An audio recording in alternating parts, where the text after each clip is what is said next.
and we shall be studying the woman Ver at aquí a la the well. mujer cerca al pozo y cómo el Señor Jesucristo se encuentra con ella. Bueno, vamos a comenzar aquí en el versículo 4. Hemos estudiado el Evangelio de Juan y llegamos hasta acá. Vamos a Juan 4, versículo 4, y titula La mujer cerca al pozo. El encuentro entre la mujer que está cerca al pozo con el Señor Jesucristo. Y vemos cómo es que el Señor Jesucristo tiene que pasar por Samaria. Como algunas personas mencionan esto como si fuera una necesidad práctica el pasar por Samaria, como si el Señor Jesucristo no hubiera tenido un propósito. Claro, el Señor Jesucristo no tenía que haber pasado por Samaria.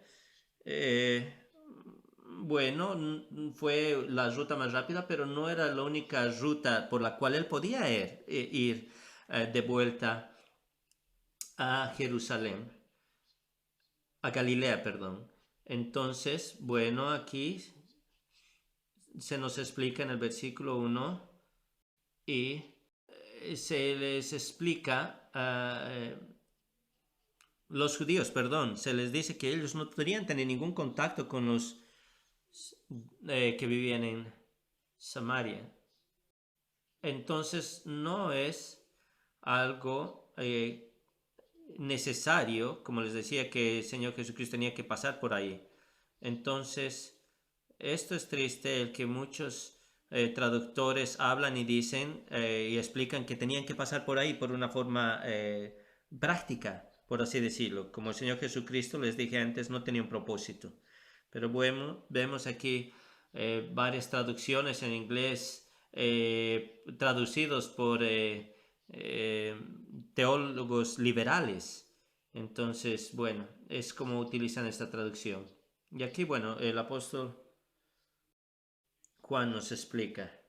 Y vamos a ver aquí estas palabras misteriosas que se nos dice aquí, y le era necesario pasar por Samaria. Bueno, sabemos que era parte de su plan, sabemos que él quería y tenía que pasar por ahí, que él tenía un plan, un propósito para pasar por ahí, por Samaria. Él tenía una obra ahí, él tenía que salvar a personas ahí. Esa era su misión. Ese era su ministerio, el que parte de su ministerio que tenía que pasar por ahí, salvar a personas. Entonces él debería y necesitaba ir y pasar por ahí. Y bueno, eh, el apóstol Juan nos explica por qué es que es necesario que tenía que pasar por ahí. Y bueno, como les dije, a otros traductores modernos explicaban que era una necesidad que tenía que pasar por ahí, una necesidad práctica más bien, que él no tenía ninguna misión ahí. Bueno, vamos al versículo 5 y nos dice, Juan capítulo 4 versículo 5 nos dice, vino pues a una ciudad de Samaria llamada Sicar. Bueno, algunas personas piensan que esta ciudad estaba como a unas 8 millas de ahí, de Samaria, y nos dice, junto a la heredad de Jacob, que Jacob dio a su hijo José. Y estaba allí el pozo de Jacob.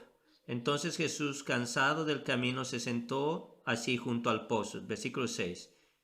No estoy ni siquiera comenzando a explicarles, solo quiero enfocarme por principio al cansancio del Señor Jesucristo. No puedo solo verlo de una forma general, porque si se dan cuenta, esto es la primera vez que el apóstol Juan nos explica que el Señor Jesucristo estaba cansado, estaba muy cansado, él estaba exhausto. Qué cosa más maravillosa si se ponen a pensar.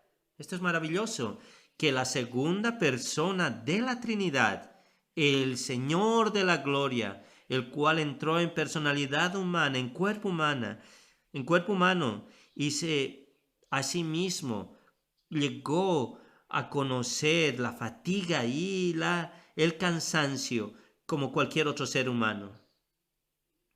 Y dice aquí en el versículo 6, allí en el pozo de Jacob, entonces Jesús, cansado del camino, se sentó así junto al pozo. Él estaba cansado y sediento. Él nunca tuvo un caballo, excepto la única vez que simbólicamente entró a Jerusalén en un asno, en una mula, sobre una mula.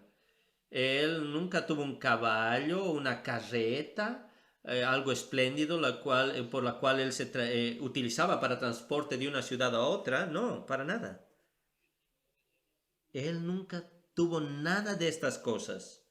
Era humilde. Él se humilló a sí mismo para tomar nuestra posición, para tomar nuestro pecado. Por favor, hermanos, hermanas, no vivan de una forma espléndida, por así decirlo. El Señor concede que podamos comprar cosas necesarias, pero no, por favor, no busquen mucho confort en esta vida. Mientras más nos alejamos de la característica que vemos aquí del Señor Jesucristo, la humildad que Él tiene, nos vamos a alejar más de Dios. Él era humilde en cada jornada que Él tomaba. El hombre cayó en el huerto del Edén. Él fue llamado a vivir una vida obediente delante de Dios. Él estaba rodeado de perfección, ahí en el huerto del Edén. Y él cayó de esa gracia. Así que el Señor Jesucristo vino a este mundo a vivir en personalidad humana y Él tenía que vivir esa perfección que ninguno de nosotros lo hizo. Él tuvo que vivir esa vida perfecta por nosotros para que Él pueda ser el que iba a llevar nuestro pecado y nuestro castigo en la cruz del Calvario para que podamos ser salvos. Y aquí vemos cómo es que Él tuvo limitaciones humanas también para probar su humanidad, que Él realmente llegó a ser un ser humano. Él tuvo carne y hueso como nosotros. Y vemos aquí que aún así Él vivió una vida perfecta. Y Él vino también a este mundo a sentir nuestro dolor. Él sintió nuestro dolor también en la cruz del Calvario y su divinidad lo sostuvo ahí en la cruz del Calvario. Pero Él pasó dolor. Él fue sujeto a debilidades humanas como nosotros. Pero aún así Él tomó el castigo en la cruz del Calvario por nosotros. Y ahora vemos el pozo que estaba allí, el pozo de Jacob, como nos dice el versículo 6. Entonces Jesús, cansado del camino, se sentó así junto al pozo. Vemos la fragilidad del Señor Jesucristo aquí. Bueno, voy ahora al final del versículo 6 y dice, era como la hora sexta, dice. No hay duda, en acordancia a el horario romano. Esto es las 6 de la tarde. Entonces, cuando el clima árido de ese lugar va bajando, entonces vemos aquí en el versículo 7 cómo la mujer vino a sacar agua. Vemos aquí a esta mujer, que no hubo una persona que escuchaba al Señor Jesucristo de una forma tan reluctante, tan reacia, por así decirlo. Versículo 7, veamos, dice, vino una mujer de Samaria, no de la ciudad de Samaria, por así decirlo, pero viene de la región, de algún lugar de ahí, cerca a este pozo, de alguna villa o algún lugar, tal vez a media milla de ahí, podemos decir. Vino una mujer de Samaria a sacar agua. Y Jesús le dijo, de una forma muy educada, claro que sí, dame de beber. Esta es la situación que vemos aquí. La mujer que vino aquí, a este pozo, y aquí vemos al Salvador del mundo que está ahí, pero ella no sabe que es Él. Él es el cual puede salvar las almas y llevarles al cielo, al paraíso. Pero ella no tiene idea con quién ella está hablando. Y aquí nos muestra que ella habló con el Señor Jesucristo de una forma reluctante, reacia, por así decirlo. Bueno, otras personas piensan y tratan de ser optimistas acerca de este encuentro entre la mujer y el Señor Jesucristo y dicen tal vez de que esta mujer está buscando la salvación. No, pero ella es resistente desde el principio hasta el fin de este encuentro. No hay duda en eso. Veamos. Versículo 6. Pues sus discípulos habían ido a la ciudad a comprar de comer. Aquí está la respuesta de la mujer samaritana. 7 centurias atrás, año 720 antes de Cristo, Samaria cayó, fue conquistada y las personas fueron relocalizadas. Todas esas personas, todos esos pueblos, sin la excepción de los destituidos y los que estaban enfermos y cosas así. Y vinieron los del pueblo de Babilonia a vivir a estos lugares. Y bueno, surgió un nuevo tipo de religión, por así decirlo, que surgió en Israel. Este nuevo tipo de religión fue una fusión, por así decirlo, entre judaísmo y paganismo. Una religión babilónica, Babilonia. Y vemos al pueblo de Samaria en el tiempo de Cristo. Ellos creían en el Pentateuco, en los 5 libros de Moisés, pero en nada más. Entonces ven la interpretación de estos libros no eran correctos. Pero bueno, esta era la situación y ellos tenían su propio tiempo con dioses paganos. Tal vez que se podía ver incluso desde el pozo donde estaban ahí. Hay un lugar donde se adoraba a esta religión mezclada. Judaísmo y paganismo, a eso estoy hablando.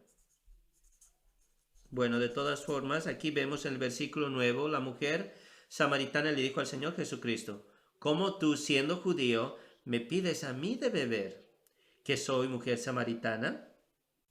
Bueno, en realidad aquí vemos que el hecho es que sus discípulos dejaron al Señor Jesucristo a comprar comida. Bueno, vemos que ellos fueron a conseguir comida, a comprar comida. Y esta mujer respondió al Señor y vemos a qué se refería. Ella es como de una forma cínica diciendo al Señor Jesucristo, ¿cómo tú, siendo judío, me pides que yo beba? Que te debes de beber, perdón, yo que soy una mujer samaritana.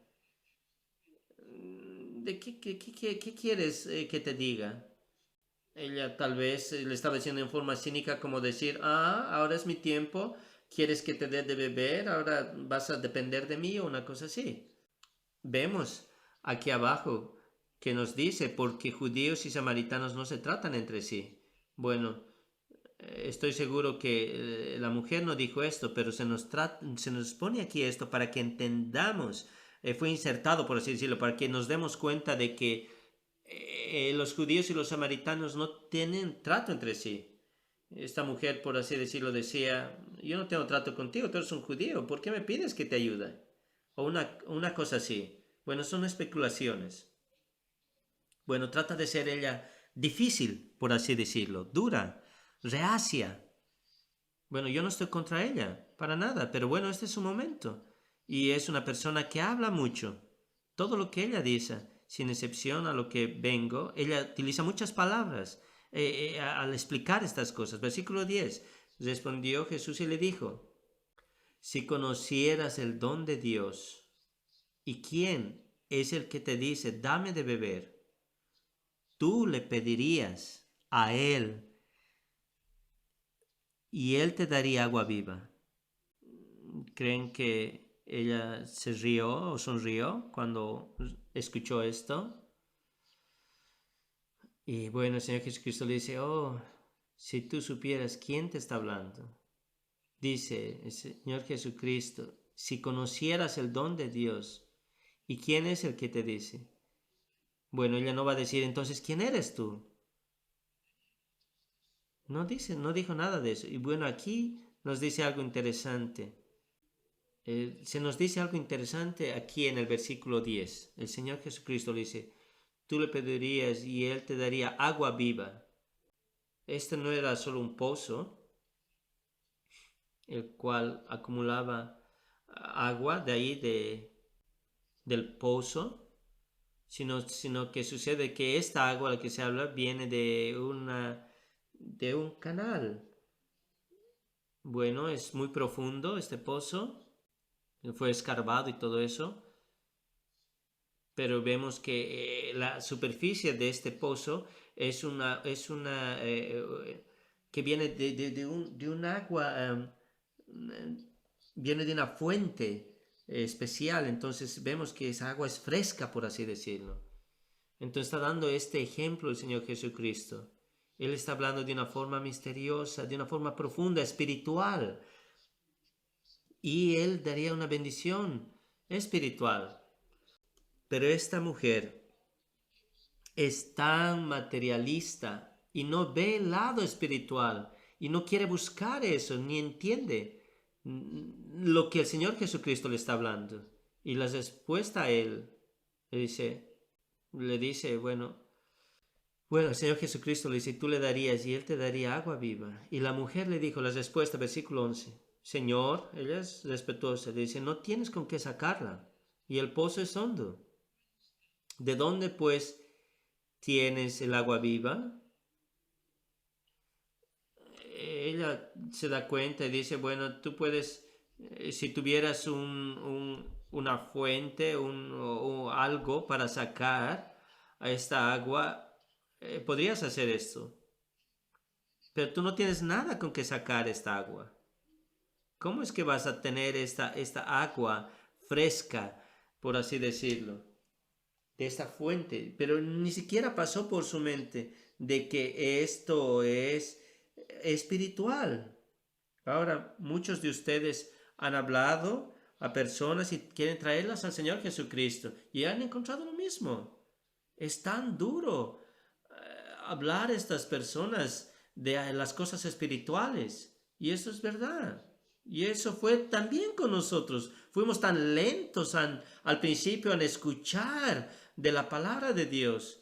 Fuimos tan lentos en entender y escuchar cosas espirituales. Y entonces este pasaje nos representa a cada uno de nosotros. Esta mujer, ella no entendía nada espiritual, solo lo material. Entonces ella se justifica de una forma material, de una forma material. Vemos aquí cómo es que se justifica en el versículo 12 y nos dice, ¿acaso eres tú mayor que nuestro padre Jacob, que nos dio este pozo del cual bebieron él y sus hijos y sus ganados? Entonces el Señor Jesucristo le dice algo más, de una forma más firme. Respondió en el versículo 13, respondió Jesús y le dijo, cualquiera que bebiere de esta agua no volverá a tener sed. Perdón, volverá a tener sed. Esto es una agua material, algo insustancial. ¿Qué haces? Bebes ahora y luego tendrás sed después. ¿Cuántas veces bebes? 10, 20, 30. Volverás a tener sed. ¿Cuántas veces a la semana tú vienes a beber de este pozo? ¿Cuántas veces al mes? ¿Cuántas veces al año tal vez?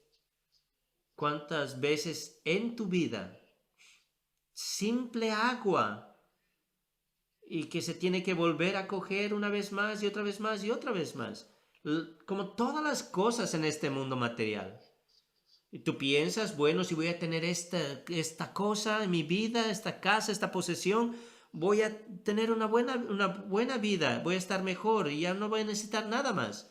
O alguna posición en la sociedad, o algún trabajo, o una cosa así, todo sería mejor. Y luego tienes eso y luego vuelves a tomar una cosa y vuelves a una vez más, una vez más, una vez más. Esta vida está llena de obsesiones. Cuando conseguimos una cosa necesitamos otra fuente de alegría, otra fuente de gozo, otra fuente de gozo, aquí y allá, constantemente la gente necesita esto.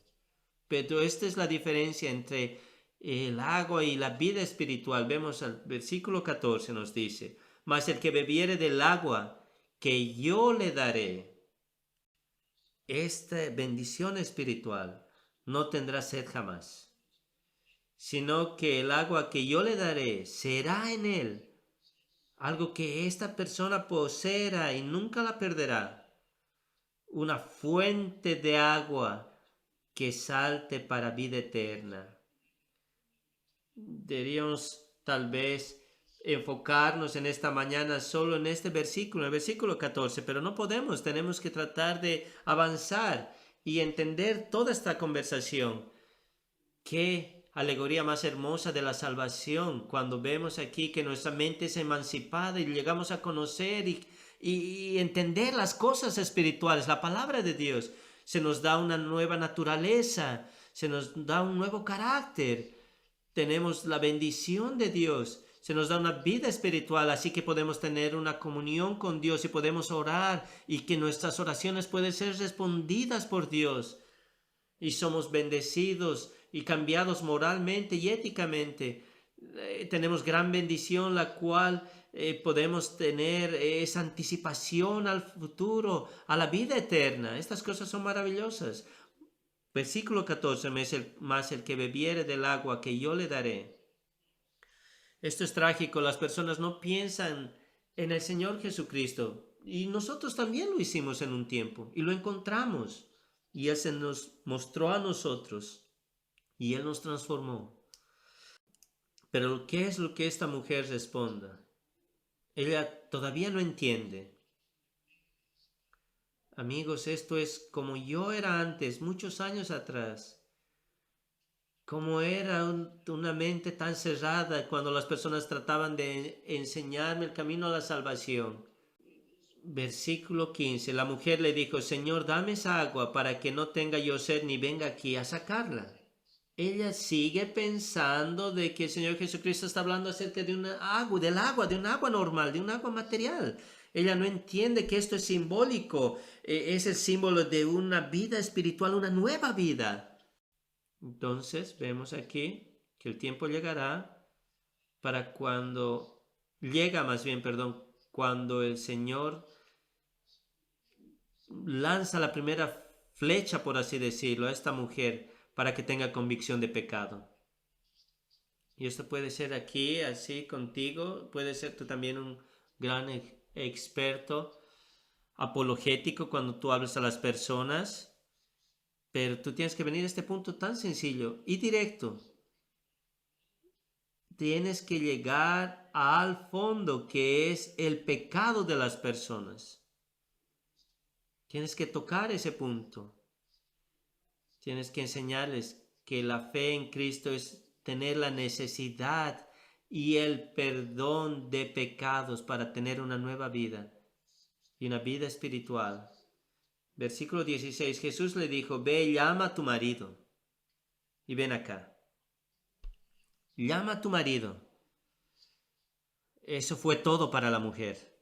Ahora esta mujer, la cual hablaba mucho, tiene que responder por todo. Porque ella no entiende esto. ¿A qué se refiere? De pronto esta mujer se siente inconfortable, se siente mal. Y la mujer le dijo en el versículo 17, respondió la mujer y dijo, no tengo marido. Todos sus argumentos cayeron. Y ella dijo, no tengo marido. En inglés son 4 palabras, en griego solo 3, al igual que en español. No tengo marido. No tengo, el negativo, marido. Bueno, es similar al griego. Solo 3 palabras. Ella dijo lo más, respondió de una forma muy corta, concisa. No tengo marido. Ahora ella estaba se sentía mal. No iba a decir lo que estaba pasando con ella. Él está viviendo con un hombre y este es su quinto marido. O tal vez estaba viendo por qué es que esta mujer iba sola a este pozo.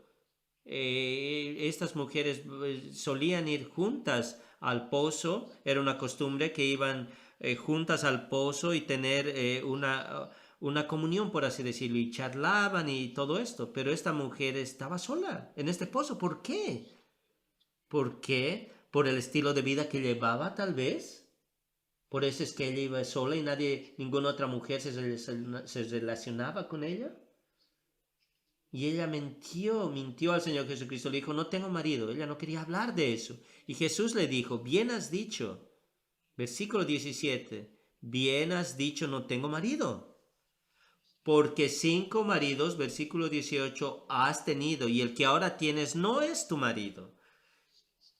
Esto has dicho con verdad.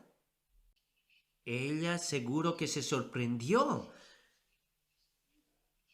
Fue tan sensitiva en este punto, pero se sorprendió al mismo tiempo. Y ella en su mente dijo, Él conoce todo de mí. ¿Cómo? ¿Cómo es que Él puede saber todo de mí? Estas cosas. Ella se quedó boca abierta, por así decirlo. Esa fue la primera flecha de convicción que el Señor lanzó a esta mujer. Y aún así esta mujer no se rinde y sigue dura. Notamos aquí que la mujer trata de cambiar de conversación. En el versículo 19 vemos, le dijo la mujer, Señor, me parece que tú eres profeta. Versículo 20, nuestros padres adoraron en este monte. Tal vez probablemente le mostró ese monte con la mano, le señaló. Y vosotros decís que en Jerusalén es el lugar donde se debe adorar. He leído esto cientos de veces. Y también esto me ha pasado cientos de veces. Cuando yo he hablado acerca del Señor y esta persona te dice, pero hay muchas religiones. ¿Cómo sabemos que Dios existe, que Dios es verdad o que esta religión es verdadera? Es lo que esta mujer estaba haciendo. Cuando tú hablas del pecado a la persona, esta persona quiere cambiar de conversación y te dice, bueno, sí, pero no me hables de mi pecado. ¿Qué si esta religión no es verdadera o una cosa así? Bueno, me estoy anticipando tal vez. En el versículo 25 nos dice, le dijo la mujer, sé que ha de venir el Mesías, llamado Cristo. Cuando Él venga nos declarará todas las cosas. El pueblo de Samaria sabían de las promesas hechas a través de Moisés que iba a venir el gran profeta, al cual todos tenían que escuchar. Ella conocía, ella leía el Pentateuco, los 5 libros de Moisés. Y dice aquí la mujer, sé que ha de venir el Mesías, llamado el Cristo, cuando Él venga nos declarará todas las cosas. Bueno, pero volvemos al versículo 16 y 17. El Señor Jesucristo volvió al problema del pecado de esta mujer. Si saben, aquí hubo un referéndum últimamente. Un cuarto de las personas votaron por el aborto. Y las personas se alegraron y se alegraron de estas cosas. Ahora nos hemos alejado más de Dios, hemos puesto a Dios a un lado, ya no nos encargamos, ya no nos importa, hemos decidido desechar, no matarás. Y nosotros decidimos ahora qué es moral y qué es bueno y qué es malo. La democracia decidió. Nos hemos alejado de Dios y de sus mandamientos ahora. ¡Cuán felices somos! ¿Cuánto nos gozamos por esto? Las personas hoy en día no creen en pecado. No es solo ahora, lo hicimos en 1976, no a través de un referéndum. Votaron contra Dios. Qué terrible, amigos míos, lo que pasa hoy. Las personas no creen más en el pecado. La mujer creyó que ella no era pecadora. El estar con un hombre y después con otro y con otro y con otro, luego divorciarse y casarse con otro. Ella se creía que estaba bien. No tenía peso de su pecado. 100 años atrás se enseñaba acerca del pecado y todo el mundo se daba cuenta que era pecado. Hoy en día no. Nadie cree en el pecado. Creen en algunas cosas. Sí tiene que haber reglas contra la violencia y el robo y cosas así, que es inconveniente para la sociedad. Pero aparte de eso, no queremos creer en el pecado. No aceptamos más estas cosas. Pero la conciencia sigue ahí. Entonces tenemos que hablar acerca de la necesidad de perdón y la pureza de Dios y el amor de Dios. Al mostrarnos el camino a la salvación, a través de que el Señor Jesucristo iba a venir aquí a morir y a sufrir por nosotros. Bueno, tengo que continuar aquí. ¿Cómo es que el Señor Jesucristo trae una vez más a esta mujer a su pecado? Bueno, se me acaba el tiempo, pero quisiera dar un tiempo aquí a la enseñanza del Señor Jesucristo acerca de la adoración. Versículo 21 nos dice, Jesús le dijo, mujer, créeme que la hora viene y cuando Y aquí dice, la mujer dice, bueno, ¿cómo es que puedo saber que esto es correcto? ¿El adorar aquí en este monte o en Jerusalén? Pero aquí el Señor Jesucristo nos muestra un mensaje para la mujer y para nosotros hoy en día. Vemos aquí un gran principio de adoración. Jesús le dijo, mujer, créeme que la hora viene cuando ni en este monte ni en Jerusalén adoraréis al Padre. Vosotros adoráis lo que no sabéis, nosotros adoramos lo que sabemos porque la salvación viene de los judíos. Bueno, me voy a enfocar aquí en el versículo 23. Mas la hora viene y ahora es cuando los verdaderos adoradores adorarán al Padre en espíritu y en verdad. Porque también el Padre tales adoradores busca que le adoren. El Señor Jesucristo le dice a ella que el tiempo vendrá en que no habrá más símbolos. No habrá más esa alabanza, esos sacrificios judíos del Antiguo Testamento, los cuales traían lecciones en sí, pero todas esas lecciones iban a ser llenadas a través del Señor Jesucristo y su gran sacrificio en la cruz del Calvario, cuando Él iba a llevar la culpa del pecado por todos los cuales Él iba a salvar. Y luego no habrá más simbolismo en adoración. No habrá más cosas físicas para alabarle. Tendremos que alabarle en espíritu y en verdad. Lo dice aquí. Y es lo que el Señor remarca aquí en el versículo 23. Y lo repite también en el versículo 24. Vemos esto que es tan importante. Este principio, esta regla de oro para la alabanza, para la adoración. Dice en el versículo 24, Dios es espíritu y los que le adoran en espíritu y en verdad es necesario que le adoren. En espíritu. ¿A qué me refiero? Sin ninguna ayuda física. No más sacrificios como en el Antiguo Testamento. No más de las rutinas y los rituales meticulosos válidos en ese tiempo en el Antiguo Testamento que nos enseñaban lecciones, sí. Pero ahora ya no hay más de eso. Los símbolos han sido llenados a través del Señor Jesucristo. Y aquí dice, Dios es espíritu y los que le adoran en espíritu. Esto es del corazón y en verdad. El adorar al Señor son palabras, dicen los reformadores, a través de palabras. Palabras que son dichas, pensadas, cantadas, oradas, ya sea que tú cantes un himno o oras de una forma privada o en pública. Palabras. Si no hay palabras, no hay alabanza, no hay adoración. He conocido de alguien que estuvieron en un trance. Varias personas que entran en trance, eso no es alabanza, no es adoración. No hay un raciocinio, no un acto cognitivo, pensando. Tú no puedes alabar al Señor con tu mente apagada, por así decirlo. La mente es el palacio de la fe. Toca el corazón, claro, pero pasa por la mente. La fe pasa por la mente. La mente entiende. El corazón responde a lo que la mente entiende.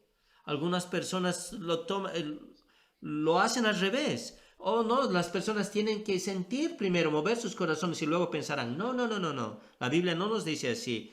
En espíritu y en verdad viene a la mente primero, y porque es entendido y apreciado, el corazón responde.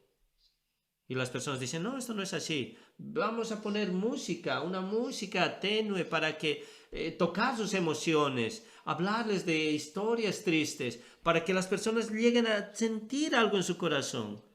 No, esto no es verdad. No hay diferencia entre al sentir tú en un concierto de música mundana que estando en la casa de Dios. No hay nada de diferencia para con ellos. Tenemos que apreciar las cosas de Dios de una forma reverente.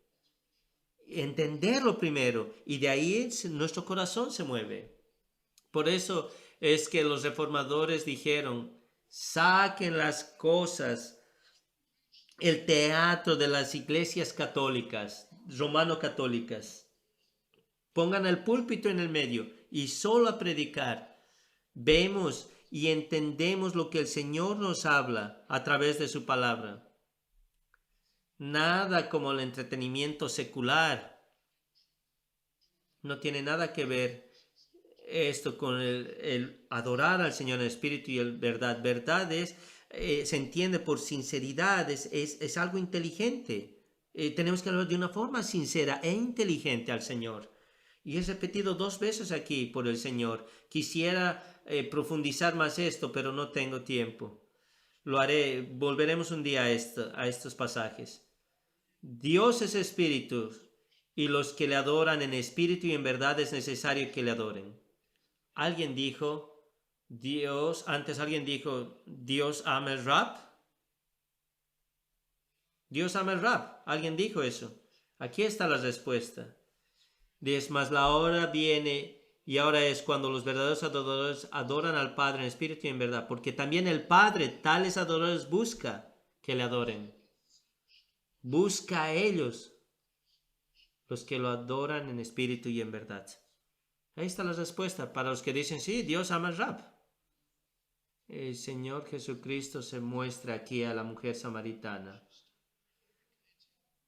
La mujer sigue con excusas y le dijo aquí en el versículo 25, le dijo la mujer, sé que ha de venir el Mesías llamado el Cristo, cuando Él venga nos declarará todas las cosas. El Señor Jesucristo, versículo 26, le dice, Jesús le dijo, yo soy el que habla contigo. Aquí está la revelación del Señor Jesucristo. Se mostró a esta mujer. No se nos dice los detalles después, pero todo llegó a juntarse en este momento. Su amor, su sabiduría, su paciencia, su gloriosa naturaleza, sus palabras. Ella llegó a entender todo y se dio cuenta, Él es el Mesías. Es por eso es que Él sabe todas las cosas de mi vida y yo necesito clamar por perdón de mis pecados. Y ahí tal vez los discípulos llegaron y ella se sorprendió y dejó este cántaro de agua y fue inmediatamente a traer a otras personas y decir, escuchen a este hombre, el que habló de toda mi vida, la cual nadie sabía, y de todas las cosas terribles que he hecho. No, vemos que cómo las personas se agolpaban a ver al Señor Jesucristo. Y ahí fue que el Señor obró en el pueblo de Samaria. Amigos míos, vemos aquí la naturaleza humana del Señor Jesucristo, su cansancio. Vemos a esa mujer, la cual siempre rechazaba escuchar acerca de su pecado y cómo es que el Señor le mostró su pecado. Y hemos visto también versículos acerca de la verdadera adoración. Y vemos cómo es que el Señor Jesucristo se reveló ante esta mujer. Que el Señor Jesucristo se revele a aquellos corazones, se muestre a aquellos corazones que le busquen. Y busquen al Señor Jesucristo, al Salvador de este mundo. Si no, no hay esperanza. Bueno.